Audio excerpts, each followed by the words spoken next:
قاری صاحب سب سے پہلے تو یہ فرمائیے گا، یہ کیا لگتا ہے الیکشن کمیشن کیوں کترا رہا ہے، کیوں بہت ہی قریب جو ہے وہ اب تاریخ تو بتا دی لیکن مخصوص تاریخ نہیں دی؟ تو what do you make out of it؟ آپ کو کیا سمجھ آتی ہے؟ رحمان صاحب، جہاں تک میری جماعت کا تعلق ہے، ہمارا موقف تو یہ تھا کہ 90 ڈیز میں الیکشن ہونے چاہیے.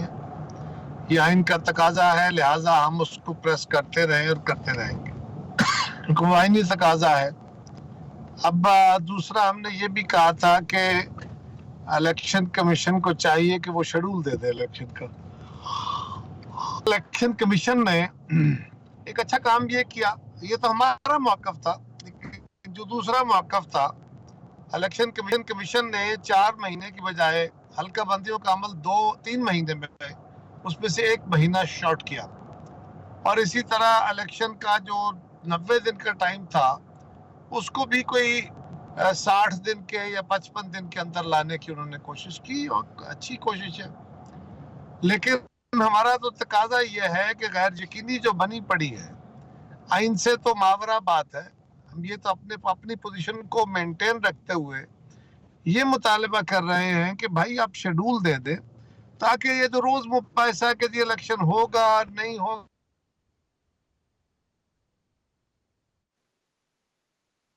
کہ نہیں ہوگا، ان ساری چیزوں کا ازالہ ہو سکے.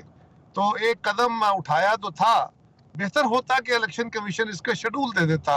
اب دیکھیں نا، آخری ہفتے میں 5-6 دن ہیں، ان 5-6 دنوں میں کسی ایک دن کا اعلان کر کے بیک ٹریک کر دے تاکہ یہ جو غیر یقینی کی کیفیت ہے ختم ہو جائے. بڑا آسان قدم ہوگا. اچھا، مگر قاری صاحب یہ فرمائیے گا کہ الیکشن کمیشن کے اس طرح سے اس پورے معاملے کو ہینڈل کرنے کی آپ کو کیا وجہ سمجھ آتی؟ آپ نے اس سے پہلے بھی انتخابات دیکھے ہیں. آپ کی نظر میں الیکشن کمیشن یہ کیوں کر رہا ہے، یا اسے ایسا کرنے کی ضرورت کیوں محسوس ہو رہی ہے، یا ضرورت کیوں پڑ رہی ہے؟ دیکھیے رحمان، مسئلہ یہ ہے کہ جو حلقہ بندیوں کا عمل ہوتا ہے نا مردم شماری کے بعد، نارملی یہ الیکشن سے پہلے، بہت پہلے یہ طے ہو جاتا ہے، اور اس کے بعد جب اسمبلیاں ڈیزالو ہوتی ہیں تو اس کے فوری بعد الیکشن کا شیڈول آ جاتا ہے. اس دفعہ ایک ایسی کیفیت پیدا ہوئی کہ حلقہ بندیوں کا عمل الیکشن کمیشن نے چھیڑ لیا، اور الیکشن کا شیڈول بھی دینا پڑ گیا کیونکہ اسمبلیوں کی مدت پوری ہو گئی. تو یہ جو دونوں چیزیں اکٹھی ہوئی ہیں اس کی وجہ سے کام ایک بوجھل ہو گیا ہے. میرا خیال ہے الیکشن کمیشن ابھی بھی اس معاملے کو ریکنسیڈر کر لے اور شیڈول دے دے تو یہ سوال ایڈریس ہو جائے گا اور غیر یقینی ختم ہو جائے گی. آپ کو لگتا ہے کہ اس معاملے میں اب جبکہ یہ جنوری کے آخری ہفتے کی تاریخ دے دی گئی ہے تو سوال یہ بھی اٹھ رہا ہے کہ ان انتخابات کی آئینی حیثیت کیا ہوگی، اور پھر یہ بھی کہ کیا اب بھی کورٹ کو کہیں سٹیپ ان کرنے کی ضرورت ہے اس معاملے پر، یا یہ جو شکایتیں تھی پارٹیوں کی کہ انتخابات لیٹ ہو رہے ہیں یا ہو سکتے ہیں تو ان کا اب جواز نہیں رہا؟ میرا خیال ہے عدالت کو شاید سٹیپ ان نہ کرنا پڑے، لیکن اگر آئینی مدت کے اندر فرض کریں انفارچونیٹلی ایسا ہوتا ہے کہ انتخاب نہیں ہوتے تو پھر بھی کوئکسٹ پاسبل ٹائم میں الیکشن ہونے چاہیے. الیکشن 90 ڈیز میں کرانے کی طرف تو سفر نظر نہیں آیا، لیکن کوئکسٹ پاسبل ٹائم کی جو فلسفی ہے اس کو الیکشن کمیشن نے بہرحال فالو کرنے کی کوشش کی ہے، جو کہ ایک آسان قدم ہے. لیکن الیکشن کمیشن کو شیڈول دے کے اس غیر یقینی کیفیت کو ختم کر دینا چاہیے.